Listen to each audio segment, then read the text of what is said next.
ചേട്ടാ നമസ്കാരം. നമസ്കാരം. ചേട്ടാ, നമ്മൾ നിരന്തരം ഫോളോ ചെയ്യുന്ന ഒരു വാർത്ത തന്നെയാണിത്. പക്ഷേ അതൊരു കൺഫർമേഷൻ ഇപ്പോൾ വന്നിരിക്കുകയാണ് എന്നുള്ളതാണ്. ഇന്ത്യൻ പ്രധാനമന്ത്രി നരേന്ദ്രമോദി റഷ്യ യുക്രൈൻ സന്ദർശിക്കാൻ പോയി. ആ സമയത്ത് പോളണ്ടിലൂടെ നരേന്ദ്രമോദി പോയി. പിന്നെ അവിടെ നിന്നും ട്രെയിൻ മാർഗമാണ് യുക്രൈനിലേക്ക് എത്തിയത്. നരേന്ദ്രമോദിക്ക് എന്താണ് പോളണ്ടിലെ കാര്യം എന്ന് ഇവിടെയുള്ള പല ആൾക്കാരും വന്ന് കളിയാക്കി. അപ്പോൾ ഇതിനെക്കുറിച്ചൊക്കെ നമ്മൾ വളരെ ഗഹനമായ രീതിയിൽ ചർച്ച ചെയ്തിട്ടുള്ളതാണ്. പക്ഷേ ഇന്ന് വ്ളാഡിസ്ലാവ് തെയോഫിൽ അബാൾട്ടോവ്സെവസ്കി എന്ന് പറയുന്ന ഡെപ്യൂട്ടി വിദേശകാര്യമന്ത്രി, പോളണ്ടിന്റെ ഡെപ്യൂട്ടി വിദേശകാര്യമന്ത്രി ഒരു വലിയ റെവലേഷൻ നടത്തിയിട്ടുണ്ട്. സ്ഫോടനാത്മകമായിട്ടുള്ള റെവലേഷനാണ് അദ്ദേഹം നടത്തിയിരിക്കുന്നത്. പ്രധാനമന്ത്രി നരേന്ദ്രമോദിയുടെ വാക്കുകൾ കേൾക്കുന്ന ഒരേ ഒരാൾ മാത്രമേ ഉള്ളൂ ലോകത്ത്. അത് ഒരേ ഒരാൾ മാത്രം എന്ന് പറഞ്ഞാൽ കേട്ടനുസരിക്കുന്ന, വേറെ ആര് പറഞ്ഞാലും അയാൾ കേൾക്കില്ല. പ്രധാനമന്ത്രി നരേന്ദ്രമോദി പറഞ്ഞാൽ അയാൾ കേൾക്കും. അത് വ്ളാഡിമിർ പുടിനാണ് എന്ന് പോളിഷ് വിദേശകാര്യ മന്ത്രി കൃത്യമായിട്ട് പറഞ്ഞിട്ടുണ്ട്. റഷ്യയെ സ്വാധീനിക്കാൻ കഴിവുള്ള നേതാവാണ് നരേന്ദ്രമോദി എന്നും അദ്ദേഹം പറഞ്ഞിട്ടുണ്ട്. ആഗോളതലത്തിൽ ബഹുമാനിക്കപ്പെടുന്ന നേതാവാണ് അദ്ദേഹം എന്നും ഇന്ത്യക്ക് ദീർഘകാല ബന്ധമുണ്ടെന്നും ബാൾട്ടോസെവസ്കി പറഞ്ഞു. റഷ്യയും യുക്രൈനും തമ്മിലുള്ള സംഘർഷം കൂടുതൽ വഷളാകാതിരിക്കാൻ ഇന്ത്യയുടെ പങ്ക് നിർണായകമാണെന്ന് അദ്ദേഹം കൂട്ടിച്ചേർത്തു. എഎൻഎക്ക് കൊടുത്ത അഭിമുഖത്തിലാണ് അദ്ദേഹം ഇത് പറയുന്നത്. പ്രധാനമന്ത്രി മോദി ലോകം ഉറ്റുനോക്കുന്ന ഒരു നേതാവാണ്.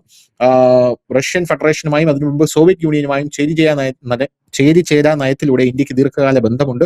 പ്രധാനമന്ത്രി മോദി പറയുന്നത് പുടിൻ അക്ഷരം പ്രതി അനുസരിക്കാറുണ്ട് എന്നാണ് പറയുന്നത്. 2022 അവസാനത്തിൽ യുദ്ധത്തിൽ ആണവായുധങ്ങൾ പ്രയോഗിക്കുന്നതിൽ ഇതാണ് കറക്റ്റ് പോയിന്റ്. ആണവായുധം പ്രയോഗിക്കാൻ റഷ്യ നീക്കം നടത്തിയിരുന്നു. മോദി പറഞ്ഞ ശേഷമാണ് ആണവായുധം റഷ്യ പ്രയോഗിക്കാതിരുന്നത് എന്നാണ് കൃത്യമായിട്ട് ഈ ബാൾട്ടോസെവസ്കി പറയുന്നത്. പോരാത്തതിന് റഷ്യ ഫാബ് എന്ന് പറഞ്ഞ ഒരു അതിമാരകമായിട്ടുള്ളൊരു ബോംബ് യുക്രൈനിൽ പ്രയോഗിച്ചിട്ടുണ്ട്. ആ യുക്രൈനിൽ പ്രയോഗിച്ച ഈ ഫാബ് എന്ന് പറഞ്ഞ ആ ബോംബിന്റെ ശക്തി എന്ന് പറയുന്നത് ഒരു വലിയൊരു ഗർത്തം തന്നെ ഉണ്ടാക്കാൻ കഴിവുള്ള ഒരു ബോംബാണ് എന്നുള്ളൊരു വാർത്തകളും ഇതിനോടൊപ്പം നമ്മൾ ചേർത്ത് വായിക്കേണ്ടതാണ്. എന്തായാലും ഈ ബാൾട്ടോസെവസ്കിയുടെ ഈ ഒരു പ്രസ്താവന അത് നമ്മുടെ രാജ്യം എങ്ങനെ കാണുന്നു എന്ന് ഞാൻ ചോദിക്കുന്നില്ല. കാരണം നമ്മുടെ രാജ്യം ഇതെങ്ങനെ കാണുന്നു എന്ന് നമുക്ക് ഊഹിക്കാവുന്നതേ ഉള്ളൂ. ലോകം ഇതിനെ എങ്ങനെയാണ് വീക്ഷിക്കുന്നത് എന്നുള്ളതാണ് എന്റെ ചോദ്യം. അതൊരു ചെറിയ സ്റ്റേറ്റ്മെന്റ് അല്ല ധനുഷ. അത് പോളണ്ട് എന്ന് പറയുന്നത് നാറ്റോ സഖ്യത്തിലെ ഒരു രാജ്യമാണ്. ആ രാജ്യമാണ് പറയുന്നത്, അവിടുത്തെ മന്ത്രിയാണ് പറയുന്നത് 2022 അന്നാണല്ലോ ശ്രീ നരേന്ദ്രമോദിയുടെ ഒരു നീക്കങ്ങളൊക്കെ ആ സമയത്ത്. അപ്പൊ എല്ലാവരും പറഞ്ഞിരുന്നു നരേന്ദ്രമോദി ഇതിൽ ഇടപെടാൻ സാധ്യത ഉണ്ടെന്നൊക്കെ പറഞ്ഞിരുന്നു.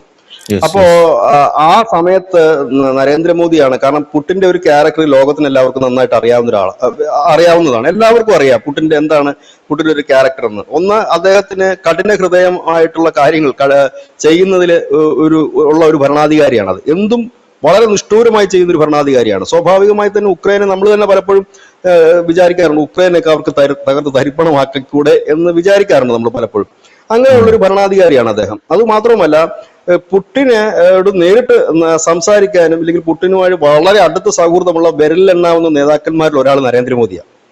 ഈ ഷീ ജിൻപിങ്ങിന് പോലും അത്ര ഒരു സ്വാതന്ത്ര്യം പുടിൻ നൽകിയിട്ടില്ല എന്നുള്ളതാണ് അതിനകത്ത് എടുത്തു പറയേണ്ട ഒരു കാര്യം. കാരണം ഈ ഒരു ബന്ധത്തിന്റെ തെളിവാണ് അമേരിക്ക നമുക്കെതിരെ താരിഫ് ചുമത്തി നമ്മളെ ഊടുപാടും വരിഞ്ഞിരിക്കുന്ന സമയത്ത് റഷ്യയോടുള്ള ബന്ധം നിങ്ങൾ നിർത്തണം, ഇതാണെന്ന് പറയുന്ന സമയത്താണ് ശ്രീ നരേന്ദ്രമോദി പുടിനെ ഡൽഹിക്ക് വിളിപ്പിച്ച് ഗംഭീരമായ 2 ദിവസം ഇവിടെ താമസിപ്പിച്ച് ചർച്ച നടത്തി.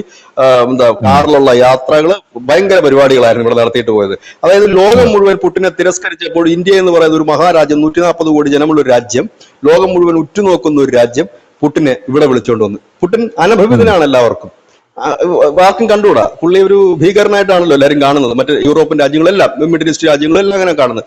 ആ സമയത്താണ് മോദി അവിടെ കൊണ്ടുവരുന്നത്. അപ്പോഴാണ് അവരുടെ ആത്മബന്ധം ഒന്ന് ആലോചിച്ച് നോക്കൂ, എത്രത്തോളം ദൃഢമാണ്. കാരണം വേറൊരു രാജ്യവും വേറൊരു രാജ്യത്തിന്റെ പ്രധാനമന്ത്രി അതിന് ചങ്കൂറ്റം കാണിക്കില്ല, ധൈര്യപ്പെടത്തില്ല അതിന്. കാരണം അമേരിക്കയും മറ്റു രാജ്യങ്ങളെല്ലാം റഷ്യക്കെതിരെ നിൽക്കുമ്പോൾ അവരോടുള്ള ബന്ധങ്ങളെല്ലാം പോവില്ലേ ഒരു റഷ്യൻ പ്രസിഡന്റ് ഇവിടെ വരുമ്പോഴേക്കും. പക്ഷെ മോദി അത് കണ്ടില്ല എന്നുള്ളത് മാത്രമല്ല, അദ്ദേഹത്തെ ഇവിടെ കൊണ്ടുവരികയും ചെയ്തു. അപ്പൊ ഒരു നല്ല ആത്മബന്ധമാണ് അതിൽ നിലനിൽക്കുന്ന ഒരു കാര്യം. ഇവിടെ അദ്ദേഹം പോളണ്ടിൽ പോയിരുന്നു, ഉക്രൈനിൽ പോയിരുന്നു. പോളണ്ടിനോട് പിന്നീട് വന്ന ചില വാർത്തകൾ, അവിടുത്തെ ചില മാധ്യമങ്ങളിൽ വന്ന വാർത്തകൾ, പോളണ്ടിനോട് ചെന്നത്. അപ്പൊ ഇവിടെ എല്ലാവരും ചോദിക്കുന്നുണ്ട് എന്തിനാണ് പോളണ്ടിൽ പോയത്. പോളണ്ടിൽ ചെന്നിട്ട് അദ്ദേഹം കൊടുത്തൊരു മെസ്സേജ്, നിങ്ങൾ ഈ വിഷയത്തിൽ ഇടപെടരുത് എന്നുള്ളതായിരിക്കണം. അങ്ങനെയാണ് അവിടുത്തെ ചില മാധ്യമങ്ങൾ റിപ്പോർട്ട് ചെയ്യുന്നത്. കാരണം നിങ്ങൾ ഇത് ഇടപെട്ട് കഴിഞ്ഞാൽ ഇതിന്റെ വിഷയം കുറച്ചുകൂടെ സങ്കീർണമാകും, അതുകൊണ്ട് നിങ്ങൾ ഇതിൽ ഇടപെടരുത്. അതായത് ഒരുപക്ഷെ മോദി പുടിന്റെ ഒരു ഉറപ്പ് നൽകി കാണും, നിങ്ങൾ ഇതിൽ ഇടപെട്ടില്ലെങ്കിൽ നിങ്ങൾക്കെതിരെ ആക്രമണം ഉണ്ടാകില്ല എന്നായിരിക്കും ഉറപ്പ് കൊടുത്തത്. പക്ഷേ ഇതൊരു വലിയ വാർത്ത തന്നെയാണ്. കാരണം നമ്മുടെ പ്രധാനമന്ത്രി പുടിനെ പോലെ ഒരു സ്ട്രോങ് ആയിട്ടൊരു ഭരണാധികാരി എടുത്ത് നിങ്ങൾ ഈ അണുവായുധം ഉപയോഗിക്കരുത് എന്ന് പറഞ്ഞു. അത് അങ്ങനെ ഒരാൾ പറയാനില്ലായിരുന്നെങ്കിൽ എന്ത് സംഭവിക്കുമായിരുന്നു? ഇത് പറഞ്ഞത് BJP-ക്കാരല്ല, ഇത് പറഞ്ഞത് നമ്മുടെ നാട്ടിലെ മാധ്യമപ്രവർത്തകരല്ല, ഇത് പറഞ്ഞത് പോളണ്ടിന്റെ മന്ത്രിയാണ് പറയുന്നത്. അങ്ങനെ പറഞ്ഞില്ലായിരുന്നെങ്കിൽ റഷ്യ അത് ഉപയോഗിക്കുമായിരുന്നു എന്ന്. പക്ഷേ റഷ്യയുടെ സമീപകാലത്തെ ഈ കഴിഞ്ഞ ഒരാഴ്ച കാലത്തെ അവരുടെ ആക്രമണ രീതി പാടെ മാറിയിരിക്കുന്നു. ചെറിയ ആക്രമണമല്ല അവർ നടത്തുന്നത്, വലിയ രീതിയിലുള്ള ആക്രമണം. കഴിഞ്ഞ ദിവസം അവർ ഫാബ് 3000 എന്ന് പറയുന്ന ഒരു ഗൈഡഡ് ബോംബ്, അത് അതിമാരകമായ ബോംബ്. ഈ ബോംബിനെ കുറിച്ച് തന്നെ വിശേഷിപ്പിക്കുന്നത് വലിയ ഭാരമുള്ള, ഏതാണ്ട് 1.4 ടൺ ഭാരമുള്ള ഹൈ സ്ഫോടനാത്മകമായ ബോംബാണിത്. ഈ ബോംബിന്റെ മറ്റൊരു പ്രത്യേകത എന്ന് വെച്ച് കഴിഞ്ഞാൽ ഇത് ഉക്രൈൻ അകത്തുകൊണ്ടിടണമെന്നില്ല, വിമാനം വഴി തന്നെയാണ് ഇത് വർഷിക്കുന്നത്. ഇത് ഗൈഡഡ് ചെയ്ത് കഴിഞ്ഞിട്ട്, അതായത് റഷ്യയുടെയും ഉക്രൈന്റെ അതിർത്തിയിൽ, അതായത് റഷ്യയുടെ വ്യോമ അതിർത്തിയിൽ നിന്നുകൊണ്ട് തന്നെ അവർക്ക് ഇഷ്ടമുള്ളിടത്തേക്ക് ഇത് ചെയ്യാൻ കഴിയും. സോവിയറ്റ് യൂണിയന്റെ കാലത്ത് വികസിപ്പിച്ചെടുത്ത ഒരു അതിമാരകമായിട്ടൊരു ബോംബാണ് ഇത്. ചെന്ന് വീഴുന്നിടം ഗർത്തമായി മാറുകയാണ്. ഇതിപ്പോ പതിച്ചിരിക്കുന്നത് ഒറിക്കിഫ് എന്ന് പറയുന്ന ഉക്രൈന്റെ ഒരു സ്ഥലത്താണ്. ഏതാണ്ട് 14,000-ഓളം താഴെ ജനസംഖ്യയുള്ള ഒരു സ്ഥലത്താണ് ഇത് പതിച്ചിരിക്കുന്നത്. ഉക്രൈൻ പറഞ്ഞ ജനവാസ കേന്ദ്രത്തിൽ ഇട്ടു എന്ന് പറയുന്നു, റഷ്യ പറഞ്ഞ ജനവാസ കേന്ദ്രത്തിലുള്ള പട്ടാള ഇത് ബങ്കർ വരെ തകർത്തുള്ള ഒരു ബോംബായത്. 1980 ഇവർ ഇത് അഫ്ഗാനിസ്ഥാനിൽ യൂസ് ചെയ്തിരുന്നു ഈ ബോംബ്. അപ്പം ഇവർക്ക് നേരത്തെ ഉണ്ടായിരുന്നു 2022 മുതൽ ഈ ബോംബുകളെല്ലാം തന്നെ ഇവർ സെറ്റ് ചെയ്ത് വെച്ചിരുന്നു ഉക്രൈനെ അറ്റാക്ക് ചെയ്യാൻ. 2024 ഈ ബോംബിന്റെ നിർമ്മാണം ഇവർ വളരെയധികം കൂട്ടി. കാരണം ബാലിസ്റ്റിക് മിസൈൽ നിർമ്മിക്കുന്നതിനേക്കാൾ പകുതിയുടെ പകുതി തുകയെ ഈ ബോംബ് നിർമ്മിക്കാൻ ചെലവാകും. അപ്പൊ ചെലവ് കുറഞ്ഞ അതിമാരക ശേഷിയുള്ള ബോംബാണ്.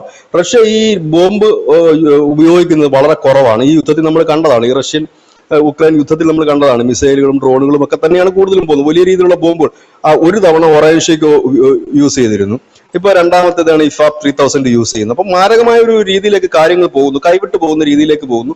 കാരണം റഷ്യയെ സംബന്ധിച്ച് ഈ യുദ്ധം എവിടെയെങ്കിലും നിർത്താതിരിക്കാൻ കഴിയില്ല. ഇപ്പോഴതിന് ഏറ്റവും പറ്റിയ സമയം കൂടിയാണ്. കാരണം ഇറാൻ അമേരിക്ക യുദ്ധം നടക്കുമ്പോൾ അമേരിക്കയുടെ ഇല്ലെങ്കിൽ അവരുടെ സഖ്യകക്ഷികളുടെ എല്ലാ ശ്രദ്ധ ഇറാനിലേക്കാണ് പോകുന്നത്. കഴിഞ്ഞ ദിവസം വന്ന മറ്റൊരു വാർത്ത, അമേരിക്കയുടെ ആയുധശേഷി ഗണ്യമായി കുറയുന്നു എന്നൊരു വാർത്ത കൂടി വരുന്നു. ഇതൊക്കെ നല്ലൊരു ചാൻസ് ആയിട്ടാണ് പുടിൻ കാണുന്നത്. ഇവിടെ ഒരു മാരകമായ അടി ഉക്രൈനിൽ കൊടുത്തു കഴിഞ്ഞാൽ നിലവിലത്തെ സാഹചര്യത്തിൽ നാറ്റോകളൊന്നും വന്നതിൽ ഇടപെടാൻ സാധ്യതകൾ ഒട്ടും തന്നെയില്ല. കാരണം ഇവിടെ പൊരിഞ്ഞ് അടി നടന്നുകൊണ്ടിരിക്കുകയാണ് ഇറാനില്. അവിടത്തേക്ക് അമേരിക്കയ്ക്ക് വേണ്ട അവരുടെ പേട്രിയറ്റ് മിസൈലും സംവിധാനങ്ങളും കുറഞ്ഞുകൊണ്ടിരിക്കുമ്പോൾ ഇത് അവർ മുമ്പ് സപ്ലൈ ചെയ്തിരുന്ന യൂറോപ്യൻ രാജ്യങ്ങളിലെ നാറ്റോ രാജ്യങ്ങൾ ഇവർക്ക് കൊടുത്തേ പറ്റൂ. കാരണം ഇവരുടെ സപ്ലൈ കുറഞ്ഞുകൊണ്ടിരിക്കുമ്പോഴത്തേന് അത് കൊടുത്തേ പറ്റൂ. ഇവരുടെ ആ ഒരു എണ്ണം കുറഞ്ഞുകൊണ്ടിരിക്കുമ്പോൾ അത് കൊടുത്തേ പറ്റൂ. അപ്പോൾ ആ ഒരു സാഹചര്യത്തിൽ ഉക്രൈനെ സഹായിക്കാൻ ഇവർ വരില്ല എന്ന് പുടിന് നന്നായി അറിയാം. മാരകമായ രീതിയിലുള്ള ഒരു ആക്രമണം നടന്നു കഴിയുമ്പോൾ സ്വാഭാവികമായി തന്നെ നിക്കക്കള്ളി ഇല്ലാതെ ഒരു കോംപ്രമൈസിലേക്ക് എത്തേണ്ടി വരും. ഇല്ലെങ്കിൽ റഷ്യ ആ പിടിച്ചെടുത്ത പ്രദേശങ്ങൾ തങ്ങളുടേതാണെന്നൊരു പ്രഖ്യാപനം നടത്തേണ്ടി വരും. അത് ഒരുപക്ഷെ അങ്ങനെ ഒരു പ്രഖ്യാപനമായിരിക്കും പുടിൻ നടത്താനുള്ള സാഹചര്യം. ഏതായാലും നമ്മളെ സംബന്ധിച്ച്, നമ്മുടെ രാജ്യത്തെ സംബന്ധിച്ച് നമുക്ക് ഏറെ അഭിമാനകരമായി തോന്നുന്നത് ഈ പോളിഷ് മന്ത്രി പറഞ്ഞ കാര്യം തന്നെയാണ്. മോദി ഇടപെട്ടില്ലായിരുന്നെങ്കിൽ പുടിൻ ആണവായുധം ഉപയോഗിക്കുമായിരുന്നു എന്ന് പറഞ്ഞത് വളരെ വലിയൊരു വാർത്ത തന്നെയാണ്. എനിക്ക് തോന്നുന്നത് എല്ലാ മാധ്യമങ്ങളും ഈ വാർത്ത നൽകുമായിരിക്കും എന്നാണ് ഞാൻ പ്രതീക്ഷിക്കുന്നത്. വലിയ വാർത്ത തന്നെ, വലിയ ഇമ്പോർട്ടന്റ് ഉള്ള ഒരു വാർത്ത തന്നെയാണിത്.